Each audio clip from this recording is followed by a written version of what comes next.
ಜೆ.ಎಚ್. ಪಟೇಲರಿಗೆ ಒಂದಷ್ಟು ವಿಷನ್ ಇತ್ತು ಅನ್ನುವಂಥ ಮಾತುಗಳನ್ನು ನಾವು ಕೇಳಿದ್ದೀವಿ. ಸೊ ಅವರ ಆಡಳಿತದಲ್ಲಿ ಅವರ ವಿಷನ್, ಅವರ ದೂರದರ್ಶಿತ್ವ ಹೇಗೆ ಕೆಲಸ ಮಾಡ್ತು? ಒಂದು we should go for nuclear energy and also thermal energy, ಅದನ್ನೆಲ್ಲ ಎಕ್ಸ್ಪ್ಯಾಂಡ್ ಮಾಡ್ತಾ ಹೋಗಬೇಕು ಅನ್ನೋ ಒಂದು ವಿಚಾರಕ್ಕೆ ಬರ್ತಾರೆ.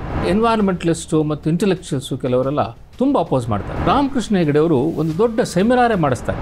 ಅದನ್ನು ವಿರೋಧ ಮಾಡ್ತಾ ಇದ್ದವರಲ್ಲಿ ಹಿರಿಯ ಸಾಹಿತಿಗಳಂತ ಡಾಕ್ಟರ್ ಶಿವರಾಮ್ ಕಾರಂತ್ ಇರ್ತಾರೆ.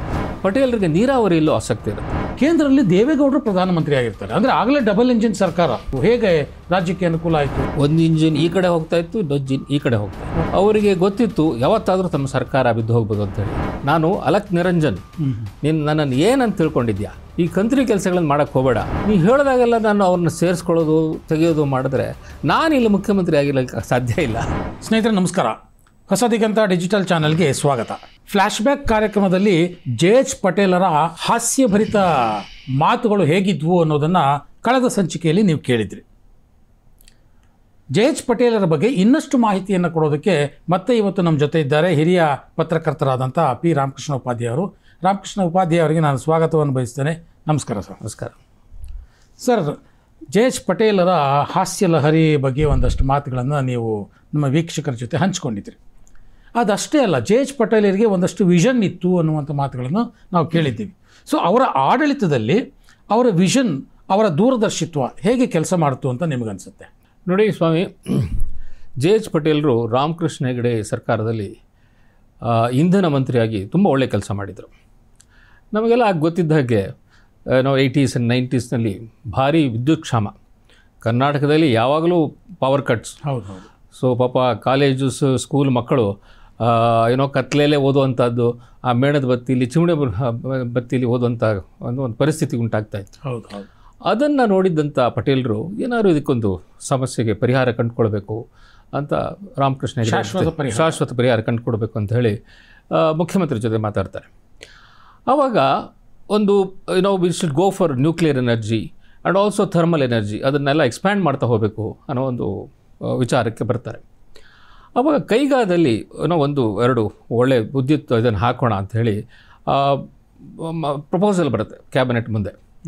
ಆದರೆ ಆವಾಗ ಎನ್ವೈರನ್ಮೆಂಟಲಿಸ್ಟು ಮತ್ತು ಇಂಟೆಲೆಕ್ಚುಯಲ್ಸು ಕೆಲವರೆಲ್ಲ ತುಂಬ ಅಪೋಸ್ ಮಾಡ್ತಾರೆ.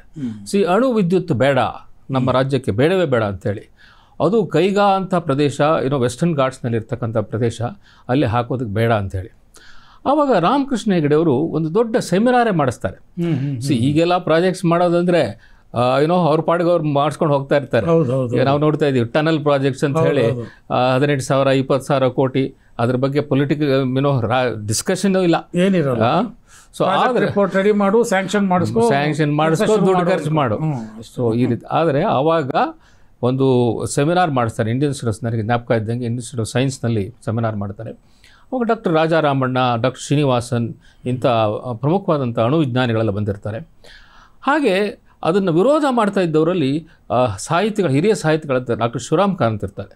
ಶಿವರಾಮ್ ಕಾರಂತರು, ಕೆ.ವಿ. ಸುಬ್ಬಣ್ಣ ಇಂಥವರೆಲ್ಲ ಸುಮಾರು ನನಗೆ ಚೆನ್ನಾಗಿ ಜ್ಞಾಪಕ ಇದ್ದಂಗೆ ಒಂದು 200-300 ಜನ ಸೇರಿದ್ರು. ಭಾರಿ ಚೆನ್ನಾಗಿ ಡಿಸ್ಕಷನ್ಸ್ ಆಯಿತು. ಆವಾಗ ಇವರು ತಮ್ಮ ಅಭಿಪ್ರಾಯವನ್ನು ಹೇಳಿದ್ರು. ಆವಾಗ ರಾಜಾರಾಮಣ್ಣ ಮತ್ತು ಶ್ರೀನಿವಾಸನ್ ಅವರು ನೋಡಿ, ನ್ಯೂಕ್ಲಿಯರ್ ಎನರ್ಜಿ ಭಾಳ ಒಳ್ಳೆಯದು, ವೆರಿ ಎಫಿಷಿಯೆಂಟ್ ಆಗಿರುತ್ತೆ ಮತ್ತು ಕ್ಲೀನ್ ಎನರ್ಜಿ, ಅದರಿಂದ ಪೊಲ್ಯೂಷನ್ ಆಗೋದಿಲ್ಲ ಅಂತ ಅವ್ರು ಡಿಸ್ಕ್ ಮಾಡಿದ್ರು. ಪ್ರಪೋಸಿಷನ್ ನಡೀತಾ ಇತ್ತು. ಬಟ್ ಅಭಿವೃದ್ಧಿ ಮುಂದೆ ಯಾವ ಒಂದು ವಿರೋಧನೂ ನಡೆಯೋದಿಲ್ಲ. ಸೊ ಹಾಗೆ ಅದು ಮುಂದುವರಿಯುತ್ತೆ. ಮುಂದೆ ಇನ್ನೊಂದು ಪ್ರಾಜೆಕ್ಟನ್ನು ಜೆ.ಎಚ್. ಪಟೇಲರು ತೊಗೊಳ್ತಾರೆ. ರಾಯಚೂರಿನಲ್ಲಿ ಥರ್ಮಲ್ ಪ್ರಾಜೆಕ್ಟ್ಸನ್ನು ಸ್ವಲ್ಪ ಸ್ಪೀಡಪ್ ಮಾಡಬೇಕು ಅಂಥೇಳಿ ಅವರು ಆವಾಗ ಇದ್ದಂಥ ಒಬ್ಬ dynamic IAS officer K. Jayaraj ಅಂಥವ್ರನ್ನ ಕರ್ನಾಟಕ ಪವರ್ ಕಾರ್ಪೊರೇಷನ್ಗೆ MD ಆಗಿ ಕರ್ಕೊಂಬರ್ತಾರೆ. ಕರ್ಕೊಂಬಂದು ಜಯರಾಜ್ ಅವರೇ ನೋಡಿ, ಕರ್ನಾಟಕದಲ್ಲಿ ತುಂಬ ವಿದ್ಯುತ್ ಕ್ಷಾಮ ಇದೆ, ನಾವು ಇಮಿಡಿಯೇಟಾಗಿ ಕೆಲಸ ಮಾಡಬೇಕು, ನನಗೊಂದು 3 ವರ್ಷದಲ್ಲಿ ಮಾಡುವಂಥ ಪ್ರಾಜೆಕ್ಟ್ ಬೇಕು ಅಂತ ಹೇಳ್ತಾರೆ. ನಿಮ್ಮ ಕೈಯಲ್ಲಿ ಮಾಡಲಿಕ್ಕೆ ಸಾಧ್ಯವಾ? ಜಯರಾಜ್ ಹೇಳ್ತಾರೆ, ನೋಡಿ ನನಗೆ ಎಲ್ಲ ಸಹಕಾರ ಸಿಕ್ಕಿದ್ರೆ ಖಂಡಿತ ಮಾಡ್ಬೋದು ಅಂಥೇಳಿ, ನಿಮಗೆ ಏನೇನು ಬೇಕು ಸಹಕಾರ ನಾನು ಕೊಡ್ತೇನೆ ಅಂಥೇಳಿ ಪಟೇಲರು ಕ್ಯಾಬಿನೆಟನ್ನು ಕನ್ವಿನ್ಸ್ ಮಾಡಿ ಅದಕ್ಕೆ ಎಷ್ಟು ಕ್ಲಿಯರೆನ್ಸಸ್ ಬೇಕೋ, ಎಷ್ಟು ಹಣ ಬೇಕೋ ಅದನ್ನೆಲ್ಲ ಕೊಡಿಸ್ತಾರೆ. ಹಾಗಾಗಿ 3 ವರ್ಷದಲ್ಲಿ ಆಗಬೇಕಾದ ಕೆಲಸ 6 ತಿಂಗಳ ಮೊದಲೇ ಮುಗಿಯುತ್ತೆ. ಒಂದು 500 ಮೆಗಾವಾಟ್ಸ್ನ ಪ್ರಾಜೆಕ್ಟು. ಈ ದೇಶದಲ್ಲಿ ನೋಡ್ತಾ ಇದ್ದೀವಿ ನಾವು, ಯಾವುದಾದ್ರು ಪ್ರಾಜೆಕ್ಟ್ ತೊಗೊಂಡ್ರೆ 3 ವರ್ಷ ಅಂದರೆ 10 ವರ್ಷ ಆಗುತ್ತೆ, 12 ವರ್ಷ ಆಗುತ್ತೆ. ಆದರೆ ಇದು ಕೇವಲ 3 ವರ್ಷದಲ್ಲಿ ಅದಕ್ಕೆ ಶಂಕುಸ್ಥಾಪನೆಯೂ ಮಾಡಿರ್ತಾರೆ ಪಟೇಲರ ಕಾಲದಲ್ಲೇ, ಆಮೇಲೆ ಇನಾಗ್ರೇಷನ್ ಕೂಡ ಅವರ ಕಾಲದಲ್ಲೇ ಮಾಡಿರ್ತಾರೆ. ಸಾಮಾನ್ಯವಾಗಿ ನಮ್ಮಲ್ಲಿ ಏನಾಗುತ್ತೆ ಅಂದರೆ ಒಂದು ಪ್ರಾಜೆಕ್ಟು 8 ವರ್ಷ 10 ವರ್ಷ ತೊಗೊಳುತ್ತೆ, ಆದರೆ ಇದು 3 ವರ್ಷದಲ್ಲಿ ಅದಕ್ಕೂ ಒಂದು 6 ತಿಂಗಳು ಮೊದಲೇ ಮುಗಿಸಿದಂಥ ಒಂದು ಪ್ರಾಜೆಕ್ಟ್. ಇದರ ಜೊತೆಗೆ ಪಟೇಲರಿಗೆ ನೀರಾವರಿಯಲ್ಲೂ ಆಸಕ್ತಿ ಇರುತ್ತೆ. ಅವರು ಕೃಷ್ಣ ಮತ್ತು ಗೋದಾವರಿ ಇದಕ್ಕೆ ಸಂಬಂಧಪಟ್ಟಂತೆ ಸಾಕಷ್ಟು ಫಂಡ್ಸನ್ನು ಕೊಟ್ಟಿರ್ತಾರೆ. ಮತ್ತು ಪಟೇಲರ ಬಗ್ಗೆ ಹೆಚ್ಚು ಗೊತ್ತಿಲ್ಲದಂಥ ಇನ್ನೊಂದು ವಿಚಾರ ಏನಂದರೆ ಅವರಿಗೆ ರೈತ ಜನಗಳ ಬಗ್ಗೆ ಇದ್ದಂಥ ಒಂದು ಕಾಳಜಿ. ಅವಾಗೆಲ್ಲ ಬರಗಾಲ ಅಥವಾ ನೆರೆ, ಹೆಗಡೆಯವರ ಸರ್ಕಾರದ ಟೈಮ್ನಲ್ಲಂತೂ 3-4 ವರ್ಷ ಕಂಟಿನ್ಯೂಸ್ ಡ್ರೌಟ್ಸ್ ಆಗಿತ್ತು. ಹೌದು ಹೌದು. ಸೊ ಆ ಸಮಯದಲ್ಲಿ ರೈತರಿಗೆ ಒಂದು ಕಾಂಪನ್ಸೇಷನ್ ಫಿಕ್ಸ್ ಮಾಡಬೇಕಲ್ಲ. ಈ ನಮ್ಮ IAS ಆಫೀಸರ್ಸ್ ಎಲ್ಲ ಹೋಗಿ ಎಷ್ಟು ಉಳಿದಿದೆ, ಬೆಳೆ ಎಷ್ಟು ಉಳಿದಿದೆ, 4 ರೂಪಾಯಿ 50 ಪೈಸಾ, 5 ರೂಪಾಯಿ 10 ಪೈಸಾ ಈ ಥರ ಮಾಡಿ ಒಟ್ಟಿನಲ್ಲಿ ರೈತನಿಗೆ ಒಂದು 150 ರೂಪಾಯಿ 200 ರೂಪಾಯಿ ಈ ಥರ ಸಿಗೋಂಗೆ ಮಾಡ್ತಾಯಿದ್ರು.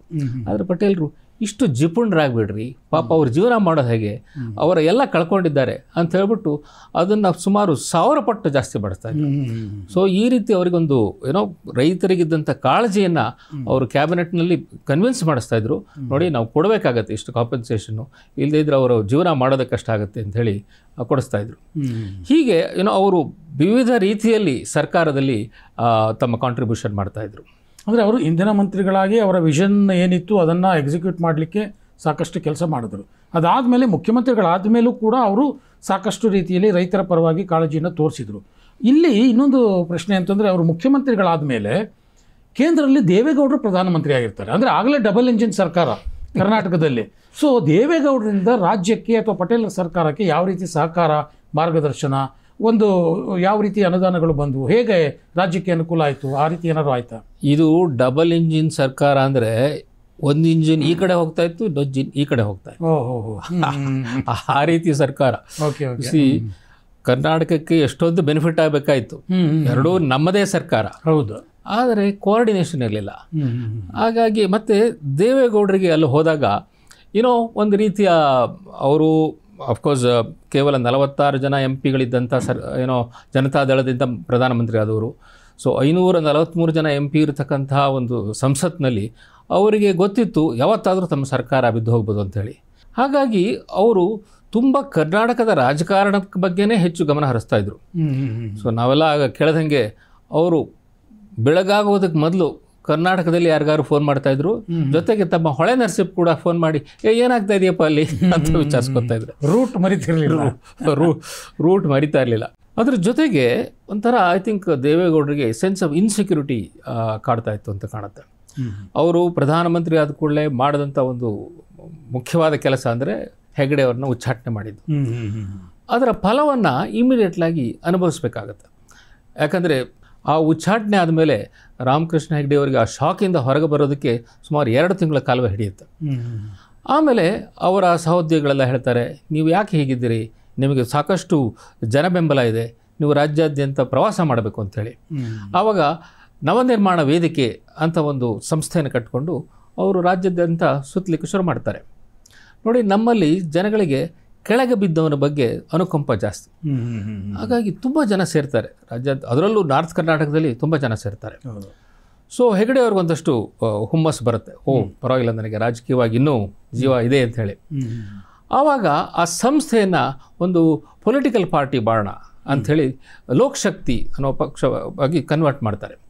ಸೊ ಲೋಕಶಕ್ತಿ ಹೀಗೆ ಉದಯ ಆಗುತ್ತೆ. ಹಾಗೆ ತಾವು ದೆಹಲಿಗೆ ಹೋಗೋ ಮುನ್ನ ಕರ್ನಾಟಕದಲ್ಲೂ ತಮ್ಮ ಹೋಲ್ಡ್ ಇರಬೇಕು ಅಂಥೇಳಿ ಪಟೇಲ್ ಸರ್ಕಾರದಲ್ಲಿ ತಮ್ಮ ಲಾಯಲಿಸ್ಟ್ಗಳನ್ನು ತುಂಬಿಟ್ಟು ಸುಮಾರು 45 ಜನ ಮಂತ್ರಿಗಳು ಮಾಡೋ ಹಾಗೆ ಮಾಡಿರ್ತಾರೆ ದೇವೇಗೌಡರು. ಸೊ ಅವ್ರ ಮೂಲಕನೂ ಸ್ಪೈಯಿಂಗ್ ನಡೀತಾ ಇರುತ್ತೆ. ಕ್ಯಾಬಿನೆಟ್ ಮೀಟಿಂಗ್ ನಡೆಯೋಕ್ಕೆ 1 ಗಂಟೆ ಮೊದಲು ಅಥವಾ ಇನ್ಯಾವುದೋ ಇಂಪಾರ್ಟೆಂಟ್ ಮೀಟಿಂಗ್ ನಡೆಯೋದಕ್ಕೆ ಮೊದಲು ಅವ್ರಿಗೆ ರಿಪೋರ್ಟ್ ಹೋಗ್ತಾ ಇರುತ್ತೆ.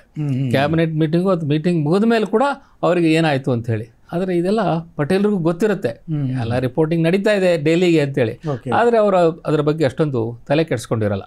ಸೊ ಲೋಕಶಕ್ತಿ ಪ್ರಾರಂಭ ಮಾಡಿದಂಥ ಹೆಗಡೆ ಅವರು ಅವರ ಸಹಚರರು ಇರ್ತಾರಲ್ಲ ಪಟೇಲರ ಸರ್ಕಾರದಲ್ಲಿ. ಸೊ ಅವರನ್ನು ಹೇಳ್ಕೊಳ್ಳೋದಕ್ಕೆ ಪ್ರಯತ್ನ ಪಡ್ತಾರೆ ಹೊಸ ರಾಜಕೀಯ ಪಕ್ಷ ಮಾಡಿದ್ಮೇಲೆ. ಸೊ ಇದನ್ನೆಲ್ಲ ನೋಡ್ತಾ ಇದ್ದಂಥ ಪಟೇಲರು ಆಯಿತು ಏನು ಮಾಡ್ತಾರೆ ನೋಡೋಣ, ಯಾಕಂದರೆ ಅವ್ರಿಗೊಂದು ಕಾನ್ಫಿಡೆನ್ಸ್ ಇರುತ್ತೆ. ಸೊ ಯಾರು ಬಿಟ್ಟು ಹೋಗೋದಿಲ್ಲ ಅಂತೇಳಿ. ಈಗ ಅಧಿಕಾರ ಇಲ್ಲಿದೆ, ಆ ಕಡೆ ಹೋಗಿ ಏನು ಮಾಡ್ತಾರೆ ಅನ್ನೋದು. ಸೊ ಅವಾಗ ಹೋಗ್ಬಿಟ್ಟು ಒಂದ್ಸಲಿ ಪತ್ರಕರ್ತರು ಕೇಳ್ತಾರೆ, ಏನು ನಿಮ್ಮ ಸರ್ಕಾರವನ್ನು ಬೀಳಿಸ್ಲಿಕ್ಕೆ ಇವನ್ ಹೆಗಡೆ ಅವರು ಪ್ರಯತ್ನ ಪಡ್ತಾ ಇದ್ದಾರಂತಲ್ಲ. ಏನಿಲ್ಲ, ಈಗ ನೋಡಿ ನನ್ನ ಮನೆ ಕಾವೇರಿ ಹಿಂದ್ಗಡೆ ಒಂದು ರೈಲ್ವೆ ಲೈನ್ ಹೋಗುತ್ತೆ ಅಲ್ವಾ, ನೀವೆಲ್ಲ ನೋಡಿದ್ದೀರಿ. ಅದು ಹೋಗುವಾಗ ಅಲ್ಲಿ ಯಾವುದಾದ್ರು ಟ್ರೈನ್ ಹೋಗ್ಬೇಕಾದ್ರೆ ಕೂ ಅಂದ್ಕೊಂಡು ಹೋಗುತ್ತೆ. ಸೊ ದಿನಕ್ಕೆ ಒಂದು 4-5 ಸಲ ಆ ಥರ ಆಗೋದನ್ನು ನಾನು ಕೇಳ್ತಾ ಇರ್ತೀನಿ. ಹಾಗೆ ಹೆಗಡೆಯವರು ಅಷ್ಟೇ ಡೆಲ್ಲಿಯಿಂದ ಬೆಂಗಳೂರು ಬರ್ತಾರೆ, ಬೆಂಗಳೂರಿಂದ ಡೆಲ್ಲಿಗೆ ಹೋಗ್ತಾರೆ. ಅದು ಹೋಗಿ ಮೊದಲು ಒಂದು ವಿಸಿಲ್ ಹಾಕ್ಬಿಟ್ಟು ಹೋಗ್ತಾರೆ. ಸೊ ಅದೇ ರೀತಿ ನಡೀತಾ ಇರುತ್ತೆ ಅಂತ ಹೇಳ್ಬಿಟ್ಟು ಅದನ್ನು ಜೋಕಾಗಿ ಕನ್ವರ್ಟ್ ಮಾಡಿಬಿಡ್ತಾರೆ. ಸೊ ಈ ಮಧ್ಯದಲ್ಲಿ ಏಪ್ರಿಲ್ 21, 1997 ದೇವೇಗೌಡರ ಪ್ರಧಾನಮಂತ್ರಿ ಸ್ಥಾನ ಹೊರಟೋಗುತ್ತೆ. ಕಾಂಗ್ರೆಸ್ ಅಧ್ಯಕ್ಷರಾಗಿದ್ದ ಸೀತಾರಾಮ್ ಕೇಸರಿ ಅವರು ರಾಷ್ಟ್ರಪತಿ ಹತ್ರ ಹೋಗಿ ವಿಡ್ರಾಲ್ ಕೊಟ್ಬಿಡ್ತಾರೆ. ಸೊ ಹೀಗಾಗಿ ದೇವೇಗೌಡರಿಗೆ ಪ್ರಧಾನಿ ಸ್ಥಾನ ಹೋಗಿಬಿಡುತ್ತೆ. ಆಮೇಲೆ ಅವರು ಕರ್ನಾಟಕಕ್ಕೆ ಬರಬೇಕಾಗತ್ತೆ. ಸೊ ಕರ್ನಾಟಕಕ್ಕೆ ಬಂದವರು ಅವ್ರು ಎಲ್ಲಿರ್ತಾರೆ ಗೊತ್ತಾ, ತಮ್ಮ ಮಗ HD ರೇವಣ್ಣ ಅವರ ಮನೆಗೆ ಬರ್ತಾರೆ. HD ರೇವಣ್ಣ ಅವರ ಮನೆ JH ಪಟೇಲ್ ಮನೆ ಪಕ್ಕದ ಅನುಗ್ರಹ. ಸೊ ಅಲ್ಲೇ ಬಂದು ಇರ್ತಾರೆ. ಸೊ ತಮ್ಮ ಮಗ ರೇವಣ್ಣನ ಮನೆ ಅನುಗ್ರಹದಲ್ಲಿ ಬಂದಿದ್ದಂಥ ದೇವೇಗೌಡರು ಪಟೇಲ್ರ ವಿರುದ್ಧ ಡಿಸೆಂಡೆಂಟ್ ಆಕ್ಟಿವಿಟೀಸ್ ಶುರು ಮಾಡ್ತಾರೆ. ಒಂದು ದಿವಸ MLAಗಳನ್ನು ತಾವೇ ಮುಖ್ಯಮಂತ್ರಿ ಮಾಡಿದವರ ವಿರುದ್ಧ ತಾವೇ ಭಿನ್ನಮತ ಶುರು ಮಾಡ್ತಾರೆ. ಒಂದು ದಿನ ಶಾಸಕರನ್ನು ಒಂದು ಮನೆಯಲ್ಲಿ ಡಿನ್ನರ್ಗೆ ಕರೀತಾರೆ. ಆವಾಗ 100ಕ್ಕೂ ಹೆಚ್ಚು ಶಾಸಕರು ಅವರ ಡಿನ್ನರ್ಗೆ ಹೋಗ್ತಾರೆ. ಅವರು ಪಕ್ಕದ ಮನೆಯಲ್ಲೇ JH ಪಟೇಲ್ ಇರೋದು, ಅವ್ರು ಏನು ಬಾದರ್ ಮಾಡಿರಲ್ಲ. ಸೊ ಅವರ ಸಹೋದ್ಯೋಗಿಗಳು ಹೋಗಿ ಪಟೇಲ್ರಿಗೆ ಹೇಳಲಿಕ್ಕೆ ಹೋಗ್ತಾರಂತೆ. ಪಟೇಲರು ಒಂದು ಕಂಬಳಿ ಹೊತ್ಕೊಂಡು ಮಲ್ಕೊಂಡಿರ್ತಾರಂತೆ. ಆರಾಮಾಗಿ ಮಲಗಿರ್ತಾರೆ, ಅವರು ಇದ್ರ ಬಗ್ಗೆ ಯೋಚನೆ ಇರಲ್ಲ. ಆಮೇಲೆ ಕೆಳಗಡೆ ಇಳಿದು ಬಂದ್ಬಿಟ್ಟು, ಏನಿದು ನಿಮ್ಮದು ಅಲ್ಲ ನೋಡಿ, ಪಕ್ಕದ ಮನೆಯಲ್ಲಿ ಎಷ್ಟು ಜನ ಸೇರಿದ್ದಾರೆ, ನಮ್ಮ ಶಾಸಕರು ಸರ್ಕಾರವನ್ನೇ ಬೀಳಿಸ್ಲಿಕ್ಕೆ ಹೊರಟಿದ್ದಾರೆ. ಅಯ್ಯೋ ಅವರೆಲ್ಲ ನಮ್ಮವರೇ ತಾನೆ, ಹೋಗಲಿ ಬಿಡ್ರಿ ಅಂತ ಹೇಳ್ಬಿಟ್ಟು ಇನ್ನೂ ಗಟ್ಟಿಯಾಗಿ ಕಂಬಳಿ ಹಾಕ್ಕೊಂಡು ಮಲ್ಕೊಂಡ್ರಂತೆ. ಆದರೆ ಪಟೇಲರು ಜಾಣರು. ನೆಕ್ಸ್ಟ್ 2 ದಿವಸಕ್ಕೆ ತಿರ್ಗಾ ಇನ್ನೊಂದು ಡಿನ್ನರ್ ಅರೇಂಜ್ ಮಾಡಿ ಎಲ್ಲ ಶಾಸಕರು ಮಂತ್ರಿಗಳನ್ನು ಕರೀತಾರಂತೆ. ಇವರು ಮಾಡ್ತಾರೆ. ಅದಷ್ಟೇ ಜನ 100-105 ಜನ ಇದ್ರಲ್ಲ ಅವರೆಲ್ಲ ಇಲ್ಲೂ ಬರ್ತಾರೆ. ಸೊ ಹೀಗೆ ಡಿನ್ನರ್ ರಾಜಕೀಯ ಆಗ ಭಾಳಷ್ಟು ನಡೀತಾ ಇತ್ತು. ಒಂದೇ ಪಕ್ಷದಲ್ಲೇ ಭಿನ್ನ ಮತದ ಡಿನ್ನರ್ ರಾಜಕೀಯ. ಸೊ ತಮ್ಮ ಮನೆಯಲ್ಲಿ ಡಿನ್ನರ್ ಪಾರ್ಟಿ ಮುಗಿದ ಮಾರನೇ ದಿವಸ ಪಟೇಲರು ದೇವೇಗೌಡರು ಫೋನ್ ಮಾಡೋದಂತೆ. ಸಾಮಾನ್ಯವಾಗಿ ಪಟೇಲರು ದೇವೇಗೌಡರನ್ನ ಏಕವಚನದಲ್ಲಿ ಮಾತಾಡ್ತಾ ಇದ್ರಂತೆ. ಲೇ ಗೌಡ, ನಾನು ಅಲಕ್ ನಿರಂಜನ್, ನೀನು ನನ್ನನ್ನು ಏನಂತ ತಿಳ್ಕೊಂಡಿದ್ಯಾ? ಈ ಕಂತ್ರಿ ಕೆಲಸಗಳನ್ನು ಮಾಡೋಕ್ಕೆ ಹೋಗಬೇಡ. ಈಗ ನೀನು ಏನು ಮಾಡ್ತಾ ಇದೆಯಾ ಅಂದರೆ, ಒಬ್ಬ ಸಸ್ಯಾಹಾರಿ ಒಂದು ದಿವಸ ಮೀನು ತಿನ್ನೋಕೆ ಹೋದಂತೆ, ಅದು ಮೀನು ಗಂಟ್ಲಲ್ಲಿ ಸಿಗಾಕೊಂಬಿಟ್ಟು ಅವನು ಸತ್ತೋದಂತೆ. ನಿನಗೂ ಅದೇ ರೀತಿ ಆಗುತ್ತೆ, ಅದರಿಂದ ಇಂಥ ಕೆಲಸಗಳು ಮಾಡಬೇಡ ಅಂತ ಎಚ್ಚರಿಕೆ ಕೊಟ್ಟರಂತೆ.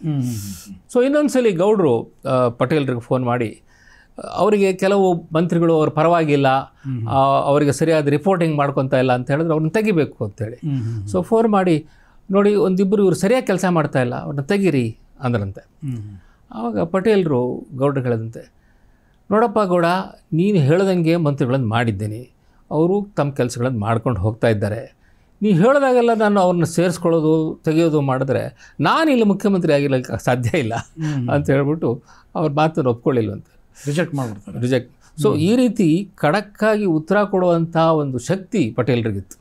ಹಾಗಾಗಿ ಅವರು ಸರ್ಕಾರವನ್ನು ತೂಗಿಸ್ಕೊಂಡು ಹೋಗ್ಲಿಕ್ಕೆ ಸಾಧ್ಯ ಆಯಿತು. ಸೊ ಹೀಗೆ ಒಂದು ಕಡೆ ಹೆಗಡೆ ಕಡೆಯಿಂದ, ಇನ್ನೊಂದು ಕಡೆ ಗೌಡರ ಕಡೆಯಿಂದ ಹಗ್ಗ ಜಗ್ಗಾಟದಲ್ಲಿ ಮಂತ್ರಿಗಳನ್ನು ಎಳೆದಾಡ್ತಾ ಇರ್ತಾರೆ. ಒಂದು ಸರ್ತಿ ದೇವೇಗೌಡರು 6 ಜನ ಮಂತ್ರಿಗಳ ಕೈಲಿ ರಾಜೀನಾಮೆ ಕೊಡಿಸ್ಬಿಡ್ತಾರೆ.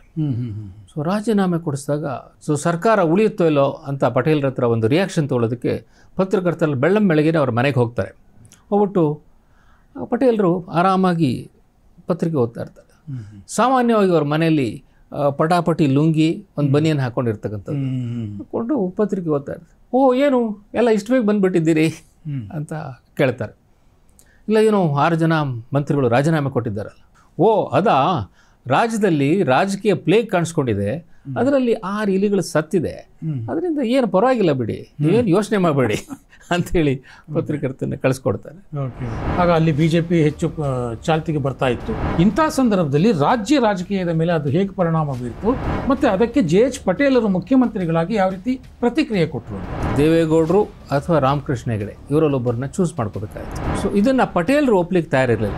BJP ಜೊತೆಗೆ ಅಲಯನ್ಸ್ ಮಾಡ್ಕೊಳ್ಳಿಕ್ಕೆ ಹೊರಟಿದ್ರು. ಕಾಂಗ್ರೆಸ್ ಒಂದು ಪ್ಲೇಗ್ ಇದ್ದಂಗೆ, BJP ಒಂದು ಕ್ಯಾನ್ಸರ್ ಇದ್ದಂಗೆ ಅಂತ ಅಟಲ್ ಬಿಹಾರಿ ವಾಜಪೇಯಿ ಕಡೆ ಕರ್ನಾಟಕ ವಾಲ್ತಾ ಇದೆ ಅನ್ನೋ ಒಂದು ಅವರಿಗೆ ಸೂಚನೆ ಸಿಕ್ಕಿತ್ತು.